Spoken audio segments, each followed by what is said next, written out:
Judge Mablean will be life, because in everything we do, it involves the law. You came to court to testify about what you heard, what you saw, and what you know. She's fair. I don't have a hearing problem. This ear works good. This one works even better. She's firm.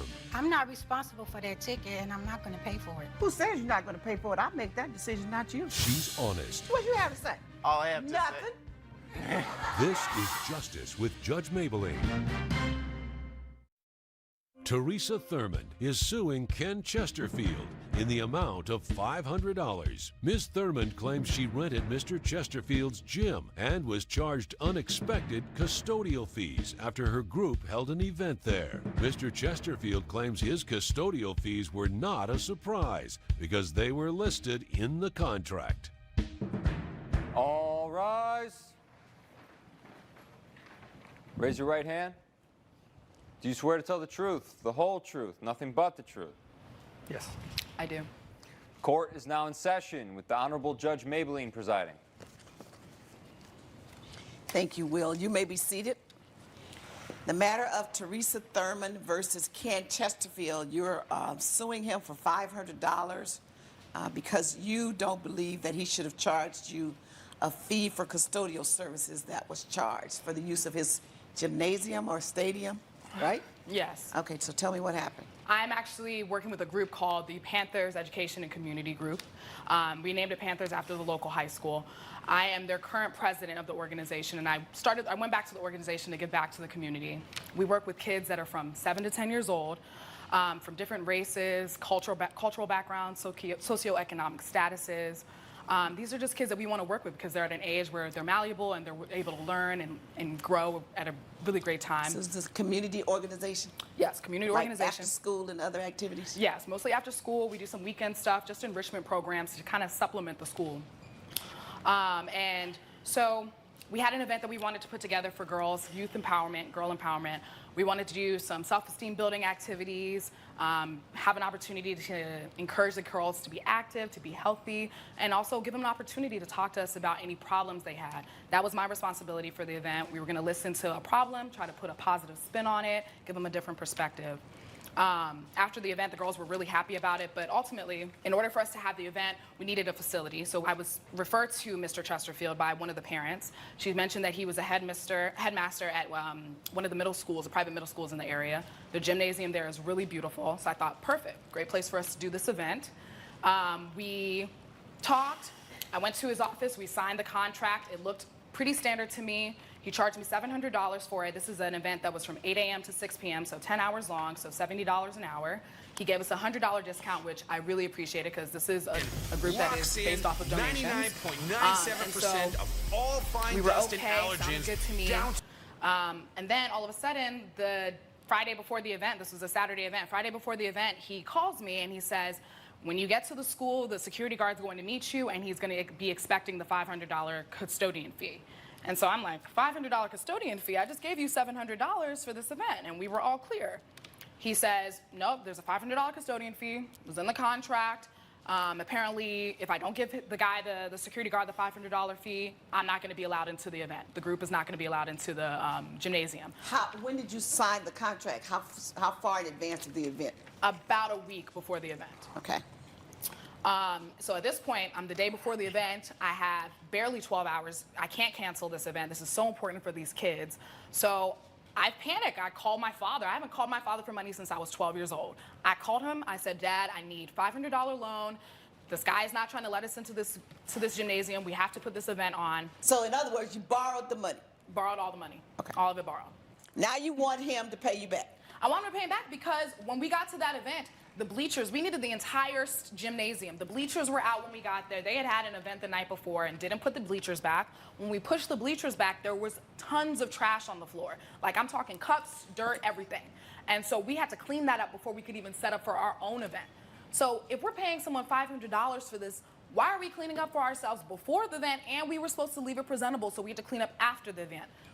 Okay, so you're saying you did 2 cleanups? 2 cleanups. What do you have to say, Mr. Chesterfield? Your Honor, let me just tell you how this came about. All right.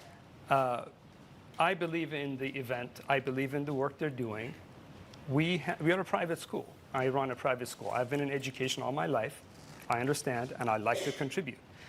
Ms. Thurman came to us about 5 days before the event. I looked up our calendar, and it so happened that the gym was available. Usually it's not available on short notice. So I said, fine, we'll make it available to you. Here's our contract. We charge $700, and that's your nonprofit rate. It includes a $100 discount because we like to contribute to what you do. I gave her the contract. Something came up. I left the office. I said, please read the contract. When I came back, I said, have you seen the contract? Is everything okay? She says, yeah, it looks pretty normal, standard contract to me. She signed it. She gave me a $700 check, and she left.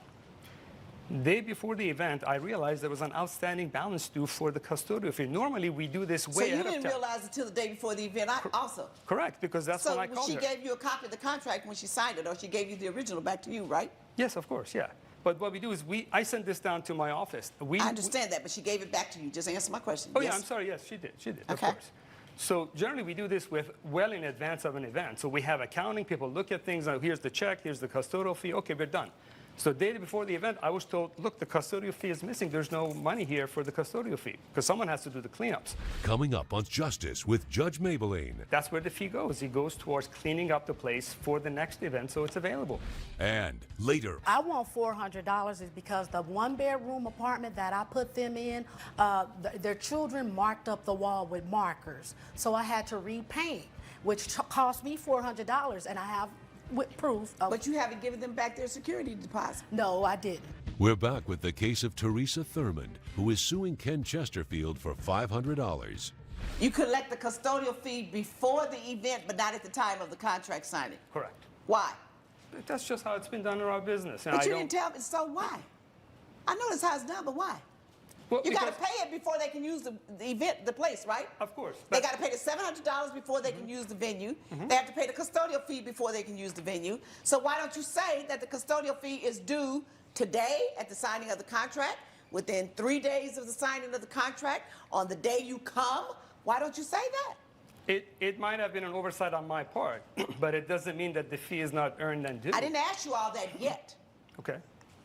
I said, why didn't you spell that out when the custodial fee was due? Please look at the contract and we can I'm see going to look at it. You better bet your dollar I'm going to look at it. So that's your position.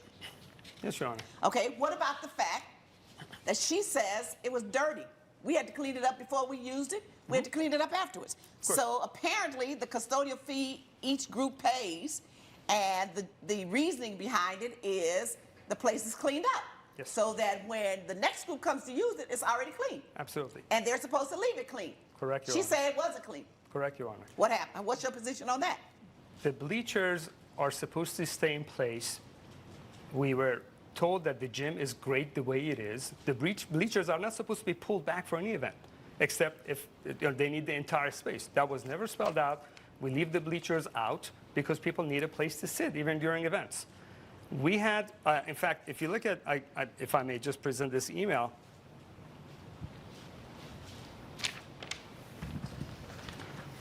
What happened was that the cleaning fee is, our custodian had to come in on a Sunday, which is double time, and spend time mopping the floor, taking out 8 bags of trash, cleaning a toilet that was flooded, and there was minor flooding in a clogged toilet, and he had to clean all the glass windows before he left. So that's the fee. That's where the fee goes. It goes towards cleaning up the place for the next event so it's available. That's what I just said. That was my statement to you. Well, but I detailed it, Your Honor, in the email, because what had happened was that Why after wasn't it clean when they got it? the space was clean. If there was trash under the bleachers, that is not the space that's supposed to be used, Your Honor. Oh, that's your answer. That space wasn't supposed to be used. So the only place you could clean was under the bleachers. You weren't supposed to be going under there. The thing is, it's a gymnasium. There's no, oh, you can't use the bleachers or you can't. He never made any of that. He didn't specify that when we spoke, that, oh, we don't usually allow people to move the bleachers. We paid for it, so, I mean, I'm sorry, was there anywhere on the contract that it said we couldn't move the bleachers back? Well, No. listen, when So, you saw this space, you that's saw the what question. happened. Yeah, there was nowhere on the contract that said we couldn't use the bleachers. We rented the space. It's nothing that says that. But what's even more interesting is it appears that this custodial fees will be due before the scheduled event appears to be an afterthought on somebody's part. And I'm questioning when this was typed. It's done by a different typewriter. It's darker and bolder. It is not in line with the rest of the agreement.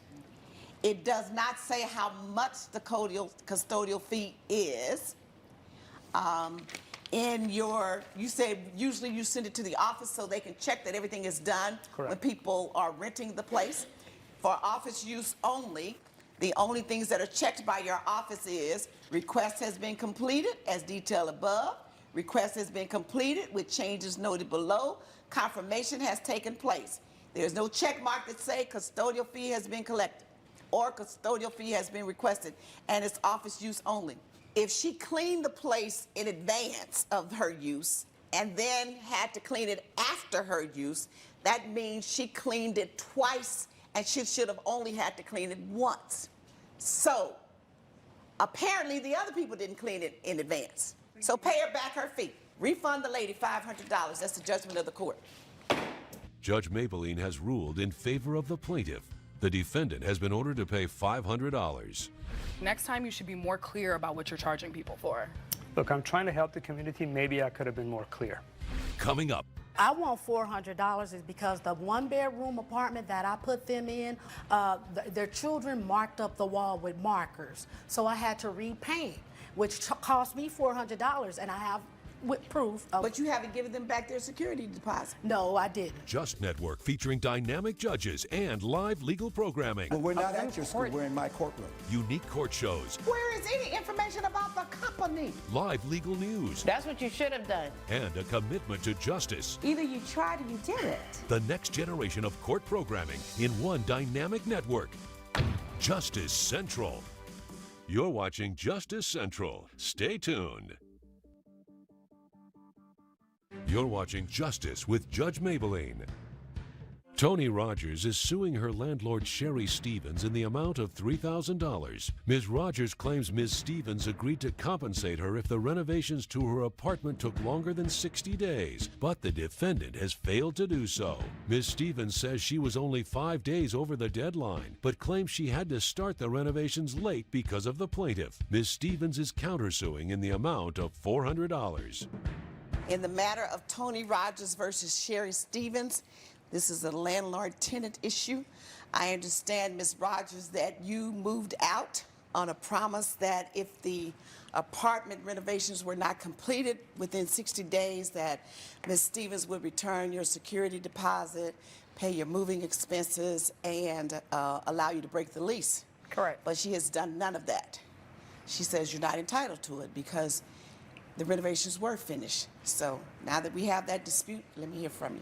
So my issue is that, she was working on the roof, had some contractors that working on the roof, and they, for some reason, didn't do rain coverage for the building. We actually had a rainstorm. And so then when that happened, water got into my apartment, damaged some things, and she, being a good landlord, said that she would give me a vacant apartment until she fixed the damages in the two-bedroom apartment that I was renting with my husband and I and my 2 children. She said we would only be there for 60 days if they're not done.